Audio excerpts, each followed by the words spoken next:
आपके संस्मरण पढ़ने के बाद ज्ञात हुआ कि जब आचार्य गुरुदेव के संग में आप क्षुल्लक अवस्था में थे, परम पूज्य 105 परम सागर के नाम से आप क्षुल्लक अवस्था में थे, तब आश्चर्य की बात है गुरुदेव, जिन गुरुदेव के आगे 105 लगता था, उसी वक्त मलेरिया नामक बुखार ने भी आपको 105 डिग्री के बुखार से घेरा था।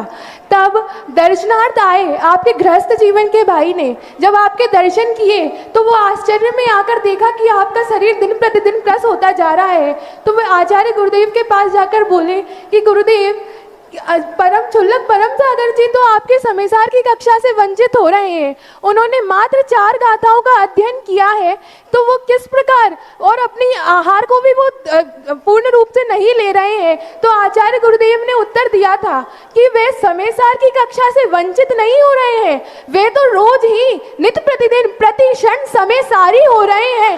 तो गुरुदेव, आज प्रत्येक व्यक्ति इस प्रांगण में विराजमान जानना चाहता है कि वे संस्मरण कैसा था और किस प्रकार आप समयसारी हो रहे थे। गुरुदेव, आपकी साधना का बल तो इतना है, जब आहार जी में आपने 9 महीने के मौन को धारण किया और कई बार आपने मौन को धारण किया है, तब आज आपकी साधना का फल ऐसा है कि आप जो भी बोलते हैं वे पत्थर की लकीर के समान है।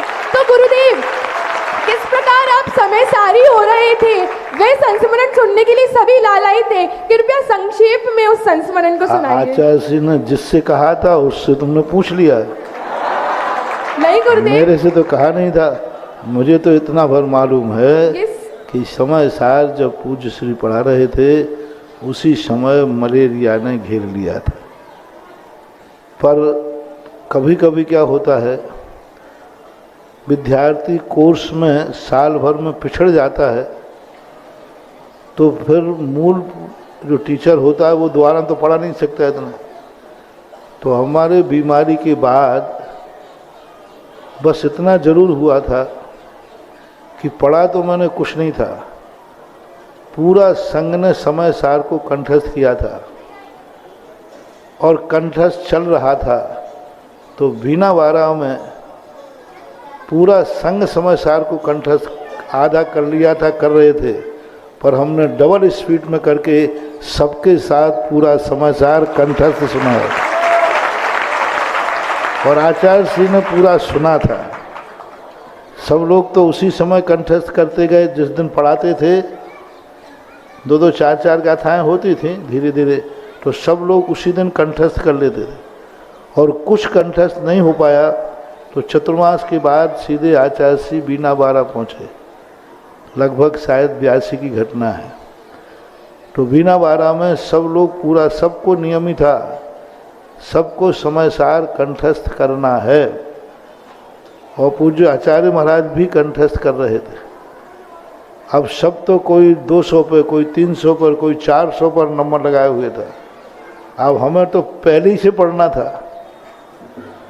पर सबके साथ बीना बारा में लगभग 2 महीने 1.5 महीने जितना रुके हों, पूरा समय सार आचार्य श्री को कंठस्थ सुनाया था और आचार्य श्री ने सुना था और वो चलता रहा। इतना तो मुझे मालूम है, बाकी आगे पीछे का संस्मरण मुझे। गुरुदेव, एक छोटी सी जिज्ञासा और थी कि उस साधना के बल से आपका ज्ञान इतना उत्कृष्ट है जो सागर से भी विशाल और गहरा है। गुरुदेव, हमको तो प्रति वर्ष 10 दिन के लिए आपका ज्ञान मिलता है। और तो क्या मौन रहने की बात जहाँ आई, तो दीक्षा के बाद वो तो 9 महीने संकल्प पूर्वक था। वैसे ही हम लोग 24 घंटे मौन ही रहते थे, क्योंकि उस समय हम लोग कुछ भी पढ़े लिखे नहीं थे, मूर्ख थे। तो एक ही बात आती थी, पढ़ लो, जितना पढ़ सको पढ़ो। शाम होने रात में तो हमारे यहाँ कभी पढ़ाई हुई नहीं। पूज्यवर ने आज तक कभी लाइट में हमने कुछ पढ़ा है मुझे याद नहीं है। रात में होता ना, कभी पढ़ने ही नहीं दिया। तो शाम होते होते तक, सामायिक में बैठते बैठते तक हम लोग किताबों में पढ़ते रहते थे। आचार्य श्री कहते सूर्य डूब चुका है, अब पढ़ाई बंद करो। तो फिर हम लोग क्या करते थे कि एक दूसरे से कहते थे, ये गाथा तुम याद रखना, ये मैं रखूँगा, रात में अपन दोनों लोग चर्चा करेंगे। क्षुल्लक अवस्था की बात। तो एक अध्ययन करने की एक ललक थी, रुचि थी।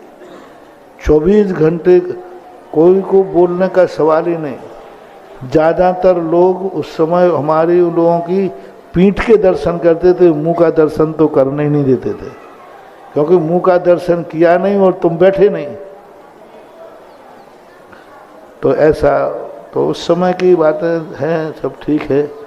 वही आज है जो सब काम आ रहा है।